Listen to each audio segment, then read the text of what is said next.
할렐루야. 아유, 감사합니다. 우리 옆 사람에게 함께 인사할까요? 오늘 아침 참 잘 오셨습니다. 인사하겠습니다. 오늘 아침 참 잘 오셨습니다. 네, 아유, 이 자리에 서니까 늘 감동이 있고 또 하나님의 은혜가 있는 자리입니다.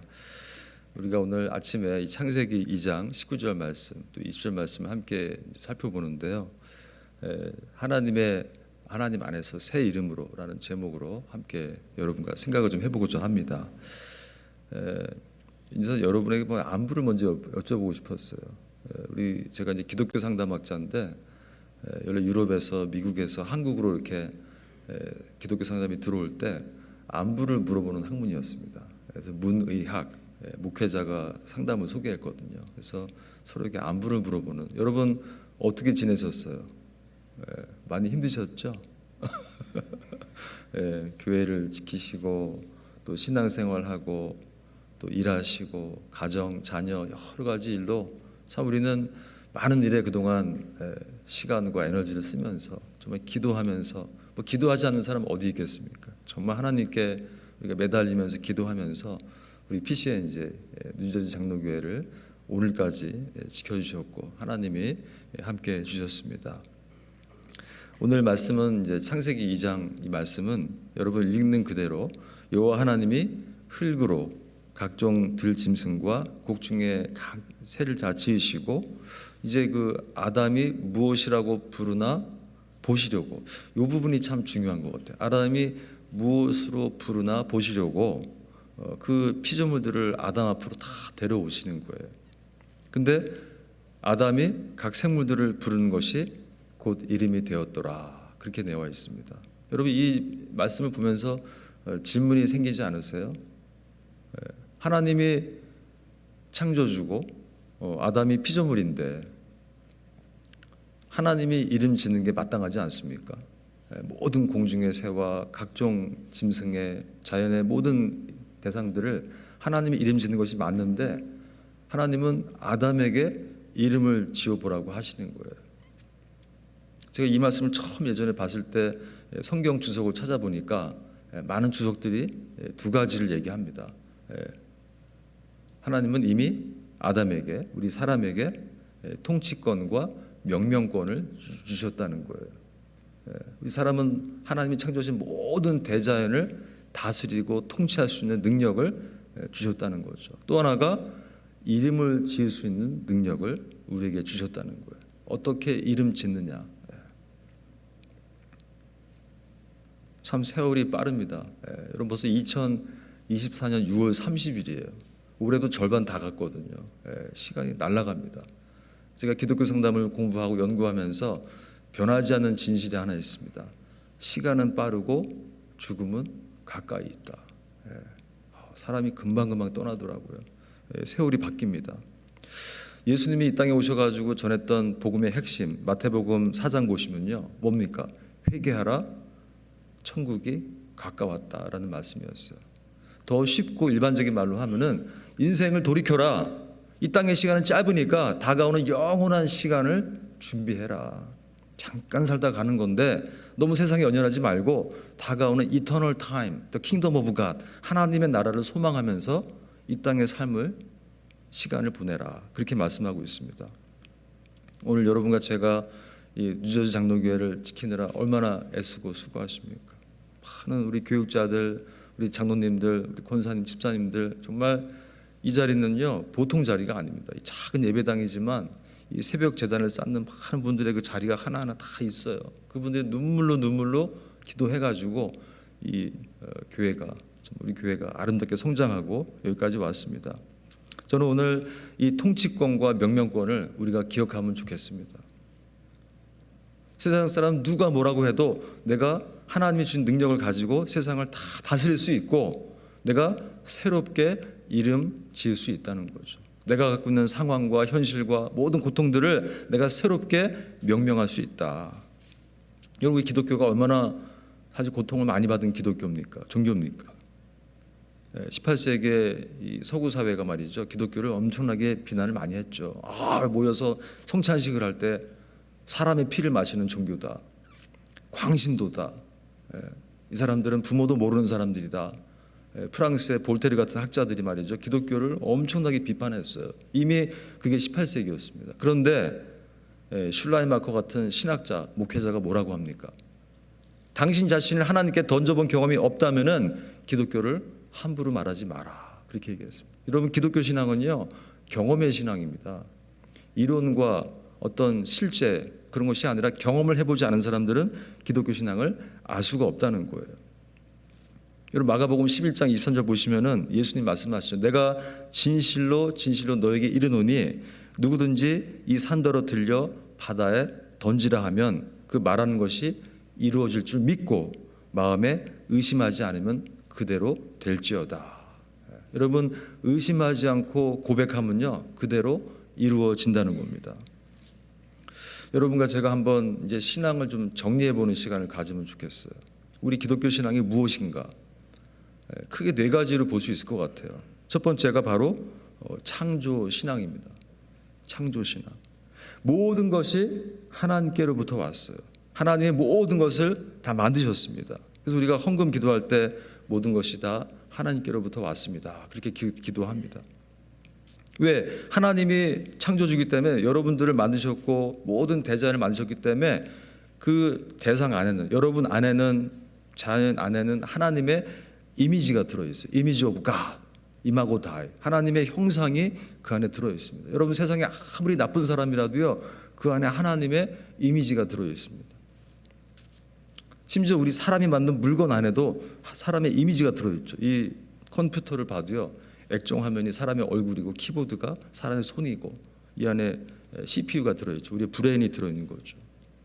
그런데 여러분, 하나님이 여러분 만드실 때 하나님 이미지가 여러분 안에 들어있는 거죠. 착한 사람이든 나쁜 사람이든 모든 대자연 속 안에도 하나님의 형상이 이미 들어있다는 겁니다. 그럴 때 여러분, 우리가 어떻게 볼까요? 우리 나쁜 사람이라도 저 사람도 하나님이 창조한 피조물이지, 저 사람도 하나님이 정말 아끼고 사랑하는 그런 사람이지라고 생각할 수 있습니다. 여러분, 기독교인들이 예배를 드리는 가장 큰 목적이 무엇입니까? 여러분, 설교가 길다고 생각할 때가 있지 않습니까? 우리 예배가 이렇게 길지, 예배를 견뎌야 되나? 여러분, 융이라는 사람이 아버지가 목회자였어요.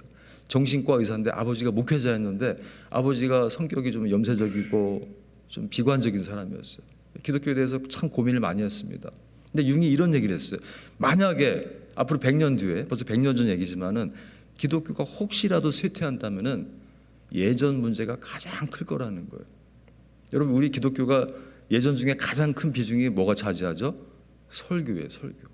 우리가 1517년에 종교개혁을 하고 개신교가 탄생하면서 캐톨릭에서 나와가지고 개신교가 나올 때 우리는 소리만 들고 나서 소리, 음악과 설교.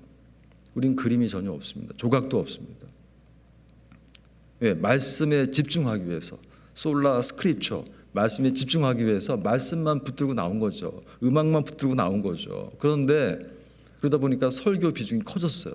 그래서 설교 잘하는 목회자가 너무너무 중요해진 거죠. 여러분, 근데 저는 이게 우리에게 또 어려움을 줄 수도 있다는 생각을 해요.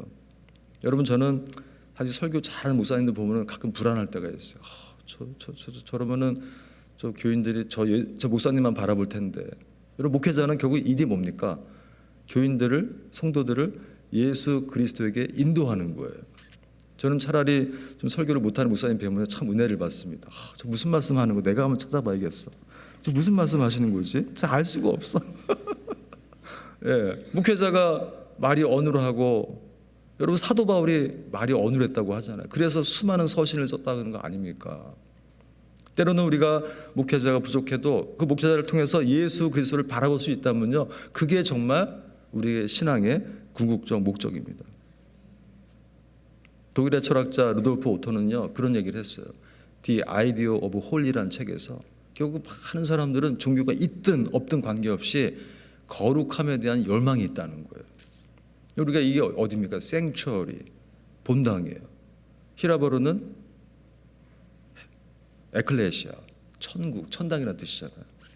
사람들은 길거리에서 운동도 하고 걸어다니고 밥도 먹고 장사도 하고 온갖 일을 하다가도 일주일에 한 번 정도는 여기 와가지고 있고 싶어해요. 왜? 거룩한 경험을 하고 싶어 하는 거예요. The idea of holy에서 누구나 우리는 영적 경험, 초월적 경험을 하고 싶어 한다. 그런 얘기를 많은 신학자들이 여러 가지 표현으로 설명을 했죠. 맨하탄에 있는 이 121번가의 유니온 신학교에 있던 강해던 독일의 신학자 폴 틸리가 1930년대에 뭐라고 합니까? 신앙은 궁극적 관심이다. 결국 내가 하나님 믿는다 안 믿는다 그래도 나이 들고 죽음을 앞두고 많은 사람들은 결국은 신앙 앞에 돌아오게 되어 있다는 거예요. 여러분 다음 달에 죽는데 경제학 공부하겠습니까? 내년에 죽는데 수학 공부하겠어요? 신학 공부하고 싶어하고 마음 공부하고 싶어하죠. 우리가 설교도 중요하고 세례 성찬 다 중요하지만 결국은 이 예배를 통해서 내가 하나님의 이미지, 건강한 하나님의 이미지, 내 안에 들은 하나님의 이미지를 일깨워 가지고 내가 다시 살아나는 거죠. 영적으로 살아나는 거죠. 하나님과 내가 연결되고 통하는 그 경험, 그게 바로 성령 체험이고 은혜를 체험하는 순간입니다. 그게 바로 창조 신앙의 아주 중요한 출발이 될 수 있어요. 두 번째로 임마누엘 신앙이에요. 임마누엘 뜻이 뭡니까, 여러분? 하나님이 나와 함께 하신다. 엘은 다 하나님이죠. 이스라엘, 엘리야, 엘리사, 다 하나님이 나와 함께 한다는 뜻이잖아요. 여러분 임마누엘은요, 정말 내가 어디에 있든지, 저는 뉴저지 장로교회 부교육자 하면서 딱 하나 배운 게 그걸, 하나님이 나와 함께 해주신다. 공부를 하든 비즈니스를 하든 어디에 있든지 이 교회와 나를 하나님이 함께 해주신다. 여러분 구약 창세기 16장에 하갈이라는 여인이 등장합니다. 여러분 웬만하면요 여자 이름이 잘 등장하지 않습니다. 그것도 노예의 신분으로 있던 여자, 브엘세바 광야를 통해서 걸어와가지고 애굽에서 왔던 몸종이었던 여자 하갈. 그 하갈이 아브람과 사라의 집에서 몸종 역할을 했죠. 근데 아시는 대로 아브람과 사레가 애가 안 생기는 거예요. 그래서 사레가 아이디어를 낸 거죠.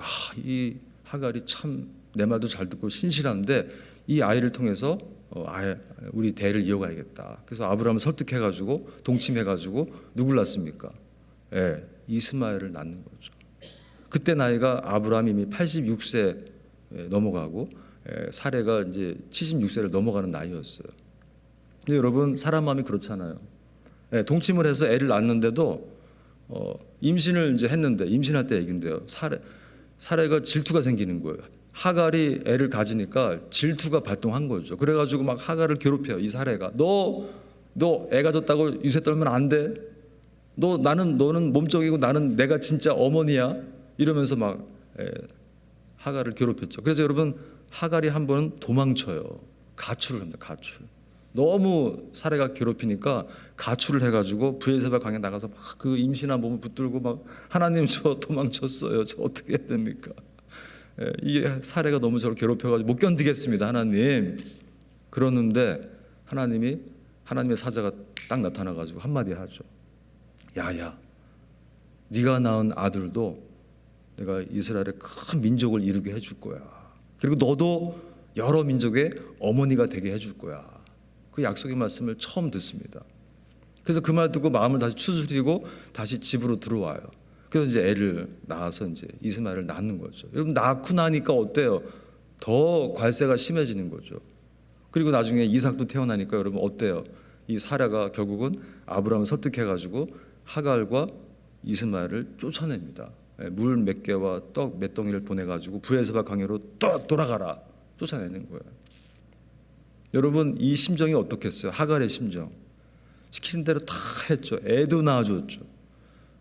몸종으로 충실히 일을 했는데 결과는 버림받았어요. 그래가지고 브엘세바 광야를 터벅터벅 걸어가는데 정말 억울하기 그지없는 거죠. 하나님 어떻게 이럴 수가 있습니까? 그래서 이스마엘이 목이 말라 죽을 것 같으니까 화살 한바탕 쏜 거리에 멀리 가가지고 이 하갈이 방성대곡했더라. 그렇게 창세기에 기록되어 있습니다. 근데 여러분 그때 다시 하나님의 천사가 또 나타나요. 야, 너 옛날에 내가 해준 얘기 기억 안 나니?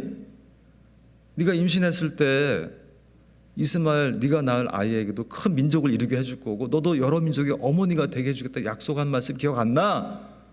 그 얘기를 딱 듣는 순간 하갈이 정신이 번쩍 들고 눈이 띄어졌더라. 그렇게 기록되어 있습니다. 눈이 열려진 거죠. 그래서 옆에 있는 물구멍을 파가지고 낙엽에 덮여있던 낙엽을 치우고 물을 퍼가지고 본인이 마시고 이스마엘을 퍼먹여서 아이를 살리는 겁니다. 여러분, 가장 인생에서 바닥인 순간에 그 하갈이 하나님을 만났던, 하나님이 나와 함께 해주는구나. 여러분, 혹시라도 여러분과 저에게 과거에 아주 오래전에 여러분에게 주신 약속의 말씀 잊어버려서 힘들지 않습니까? 지금 막 힘든 현실 때문에 막 괴로워하고 있는데 실은 10년, 20년 아주 오래전에 하나님이 여러분 이미 주신 약속의 말씀이 있었거든요. 할렐루야. 그 약속의 말씀을 한번 우리가 기억해야 됩니다. 바로 하갈이 그 약속의 말씀을 기억했기 때문에 눈이 떠진 거예요. 물을 떠먹은 겁니다. 이스마엘을 살린 거예요. 교회를 살린 겁니다. 오늘 이 하갈을 통해서는 참 많은 위로를 받아요. 가장 연약하고 먼 이방 땅에서 끌려온 그 여인이 인생의 바닥을 체험칠 때 하나님이 그를 붙들어 주시는구나. 그래서 여러분, 구약 신앙은요, 창조 신앙과 임마누엘 신앙으로 우리가 정리를 해볼 수 있어요. 여러분, 이제 신약으로 넘어가면 뭐 있습니까? 예수님이 오셔가지고 우리를 위해 십자가를 짓잖아요. 십자가를. 저는 이 십자가 신앙을 생각할 때 늘 생각을 합니다. 십자가를 볼 때마다 저 십자가 밑에 점을 하나 찍으면 뭐죠? 퀘스천 마크예요. 물음표. 야, 하나님 왜 나 같은 사람 때문에 그렇게 고통받고 예수 그리스도를 보내가지고 그렇게 큰 대가를 치르고 나를 구원하셨을까? 내가 무언데? 내 같은 미미한 존재가 뭔데? 이 십자가는요, 나에게 큰 물음표로 다가옵니다. 그래서 골고다 언덕에 있는 큰 물음표가 어쩌면 여러분과 저에게는 십자가인지 몰라요. 왜 나 같은 사람 때문에? 나 하나 없어지면 어떤데? 근데 왜 나를 끝까지 붙들어 주셔가지고 십자가의 사랑을 우리에게 보여주셨을까? 바로 십자가는 하나님의 사랑의 확증입니다. 저는 군대에서 군종병을 했어요. 미팔군 카투사 군종병인데, 이 카투사는 이 코리안 오그멘테이션 트루프스 투 유나이티드 스테이츠 아미, 미국 군대 한국군에서 파견한 이제 군사인데요. 군종병 하면요, 참 좋은 게 많지만은 어려운 점도 있었어요. 왜냐하면 미팔군에 있는 채플은 교회는요, 초교파예요. 초교파. 토요일은 카톨릭 미사가 있고요, 주일은 개신교 예배가 있습니다. 그 말은 뭐냐면은 십자가가 두 개가 다 있어요. 이쪽에는 캐톨릭 십자가, 저쪽에는 개신교 십자가 있어요. 같은 뒤에.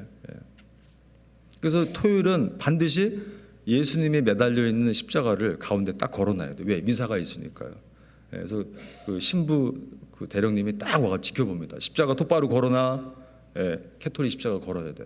그리고 주일 아침 딱 되면요, 또 달려가가지고 개신교 십자가로 얼른 옮겨놔야 되는 거죠. 근데 이거를 제가 깜빡 놓쳐가지고요, 토요일날 캐톨릭 미사가 있는데 개신교 십자가를 딱 걸어놓는 거죠. 개신교 십자가는 예수님이 매달려 있지 않거든요.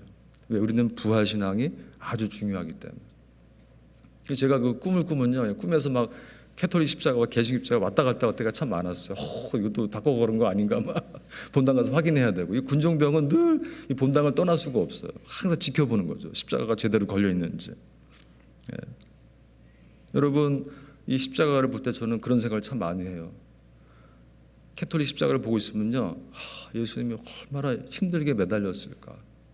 아침 9시부터 오후 서너 시까지 그 십자가 매달려 있으니까, 캐톨릭 십자가를 보면서 예수님의 고통이 참 와닿더라고요. 보고 있으니까.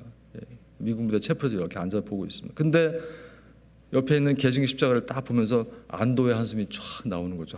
그래, 부활하셨지. 다행이다. 다행이다.